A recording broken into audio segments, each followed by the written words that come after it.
Good day to all of you. As you heard, my name is Claudio, Chiste, currently SPNL Chairman, stands for Shipping Professional Network in London.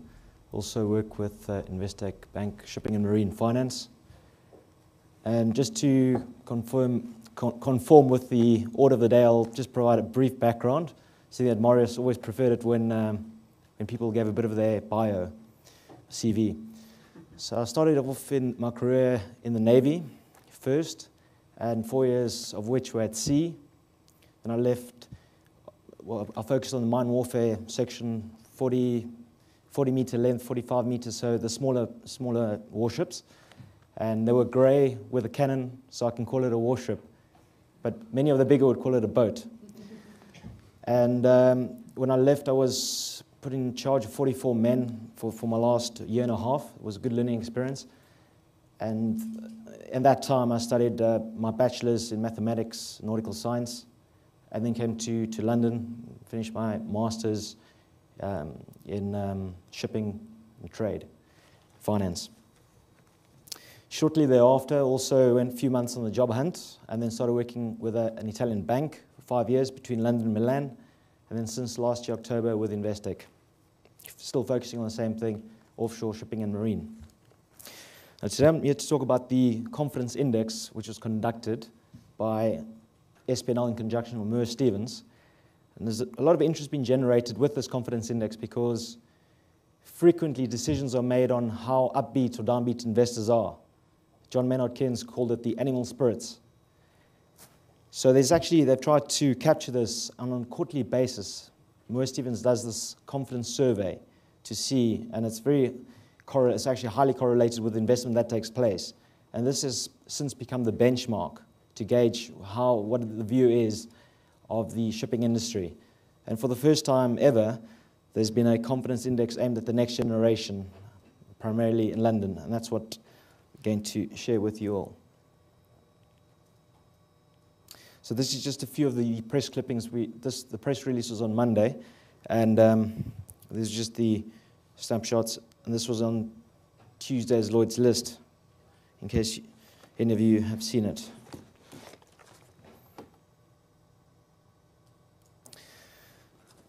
So the questions we focused upon were, so this was sent out to the database of SPNL, which numbers the following in London itself is 1,000. And then, of course, we also have LinkedIn, which is almost 6,000 individuals. So we asked the overall confidence, future, investment and development, business, performance factors and finance costs. So in addition to the opinions, we also sought the views in the for current and in the immediate term, next 12 months, but also the next 10 years.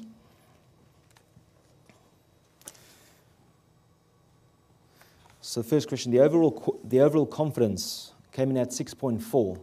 And this was quite significant because the confidence index released just 2 weeks prior for this quarter, last quarter, by Mercer Stevens, which focuses on the whole shipping industry, came in at 5.9. So it shows the next generation is actually more bullish. And charters and operators came in at the high 7.1, followed by brokers. The next question was if they believe their business would make a significant or major investment in the next 12 months. Overall 6.4, with managers 6.8, and in fact 63% of these managers voted 7 out of 10. And one correspondent actually noted on the overall confidence that the structural changes being forced on the shipping markets due to overcapacity and weak demand are far deeper and more fundamental than many appreciated. In 10 years' time, the business will be very different. And there was a high level of confidence on the view of energy, primarily the shale gas, not only as a means of cargo, but also as energy.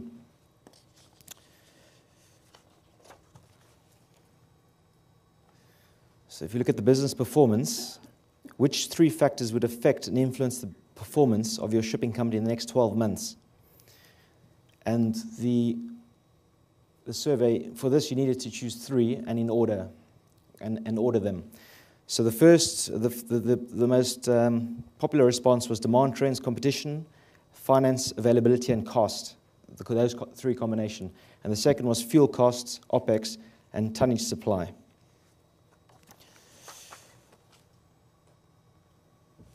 So if we look at the finance costs, if you see the 44% of the correspondents believed it would be higher and 12% lower. On a net basis, actually 32% expected higher finance cost. So on the bearish side there. And the interesting is that of the 44%, it was mostly the charterers, operators, and managers who had the view that finance costs would be higher. So if we look at freight rates, overall 50% believe it would be higher in the next 12 months, with managers, owners, and charterers having this view. And overall, we see a net of 39% expecting upward trend. And if we look at the dry, a similar result with the net a little bit lower, but it is in line.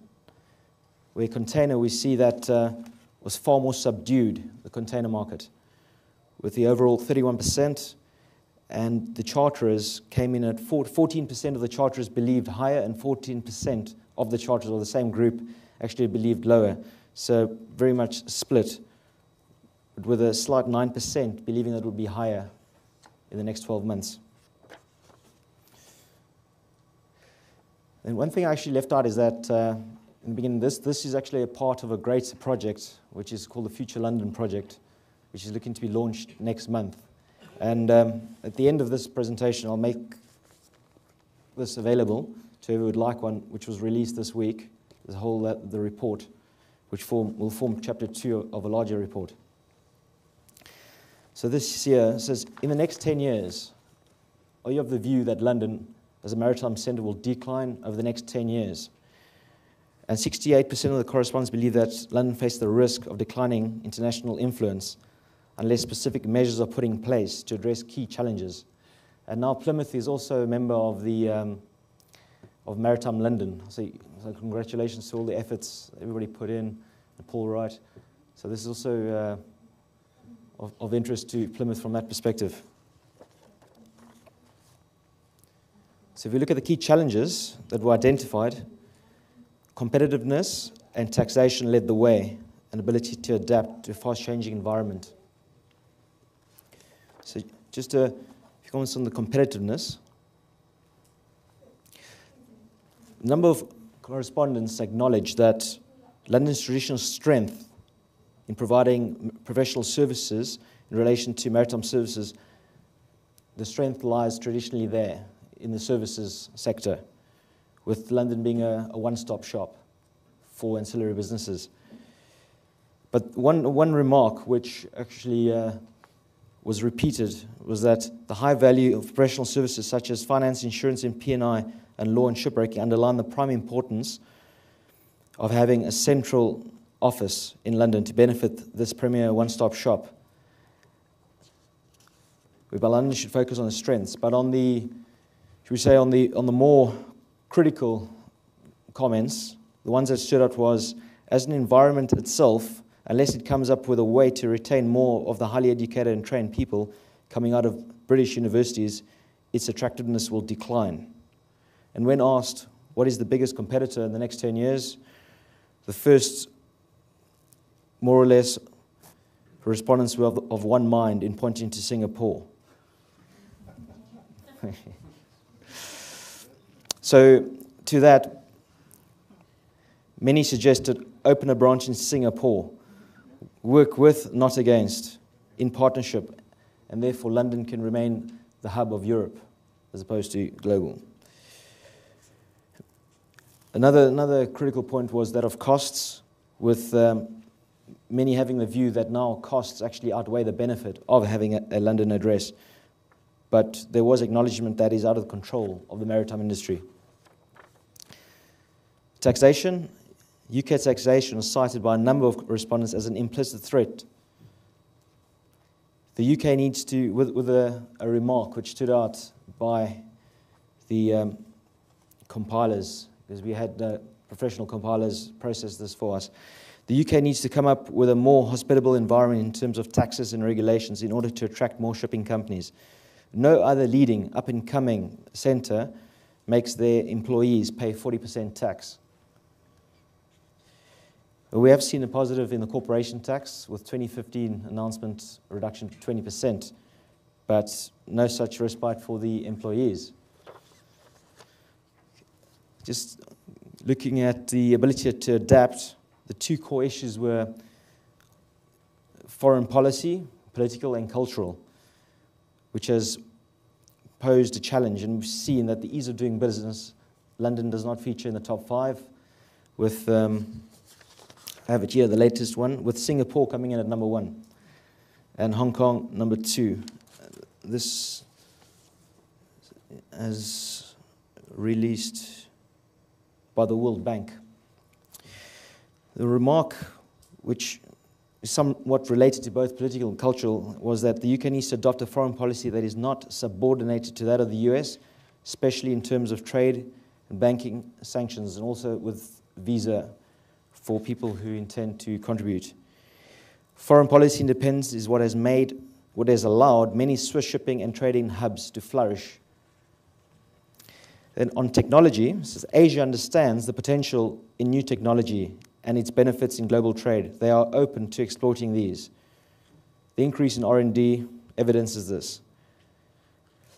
And they appreciate the tech advantages. London is still conservative in its approach. And just to give you background on the correspondence, we're at 54% UK based, and we've also 11% Asia, because they're still on a database, because at one point in time they lived in London, then they move, and then we still keep in contact with them. So not all of the correspondents are based in London. But at one point in time, there were SPNL. So just a bit of background for, just out of curiosity, who has heard of SPNL before? Okay. So SPNL is known as London's foremost networking forum for young shipping professionals. And if any of you come to London, if you have a look at when the event is, please do get in touch. And the reason why this came about, SPNL, was that the more junior people at the early stage of their career are not as networked and connected as people higher up, more senior, more advanced. And so this was an informal forum to get people together, and as the years pass, their network grows and their contacts grow. So it's actually getting connected with people because you're like-minded and you get to know each other, not because you're trying to social climb and be in contact with somebody because you perceive them as being something. So that was the thought behind it. So it was very friends-orientated, drawn together through passion, maritime passion. Just quick breakdown, 2007, founded, and then the board structure 2009, first website 2010, so it's still very early days. And then, of course, supporting Institute of Chartered Shipbrokers, Julie, because half the board are also either studying or have their membership to the Institute of Chartered Shipbrokers. And this year also supporting Plymouth University. So this was the logo up until last Tuesday at the London International Shipping Week, where the new logo was unveiled. That's the new logo. A new website will also be launched, and the Future London project, which primarily seeks to how to attract, nurture, and retain talent as well as investment. Then we've got a visit to the northeast of England, which will also coincide with the launch of northeast of England. They're saying possibly even Plymouth. Okay, this is the London map which came out, which was released last week. So we were quite pleased to see that we've been included now on the London Tube map of Maritime Cluster, so being accepted as part of the cluster now, fabric of the Maritime Centre. And just also a word about Moore Stevens, because this was actually done with Moore Stevens. They were behind processing this, because they do this, as I mentioned, every quarter, and it's become the industry benchmark. So Moore Stevens is the actually one of the primary shipping accountancy firms, and they're very much involved in London. Okay, thank you.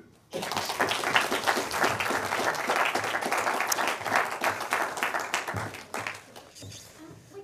also spare a few moments for direct questions for Claudio, if anyone has anything they'd like to ask him now rather than during the breakout sessions. Are there any questions at the moment?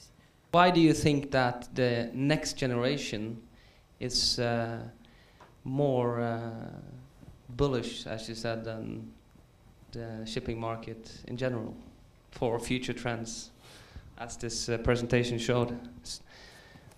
Is there any reasons, you think, why the next generation should be more bullish than the rest? Okay, just for the benefit of all, what he's referring to is 6.4, where the latest Mercer-Stevens index was 5.9. That's his question, right? Yeah. Yes. So the view I have is that the next generation they look at things with different eyes, with fresh eyes, and that is also the purpose of this Future London report that we are currently in. Demetrios is part of the focus group, which is in addition to anybody who volunteered. We sat for 4 sessions, and there's Julian Brave, editor of Tradewinds, Phil Perry, they were our speakers, and the second one, well, the third one was at the House of Lords with the former shipping minister, Lord Clinton Davis, and also Lord Higgins, who chaired it, and that all come into report. And so we've all been asked this question before, is that what can we do? Why are we looking at different, where people have been working on such things with the shipping minister for years? But it's not a case of solving problems or reinventing the wheel. It's just looking at things with fresh eyes or a different view that potentially could add value or potentially not. So my short answer is they're looking at things with fresh eyes.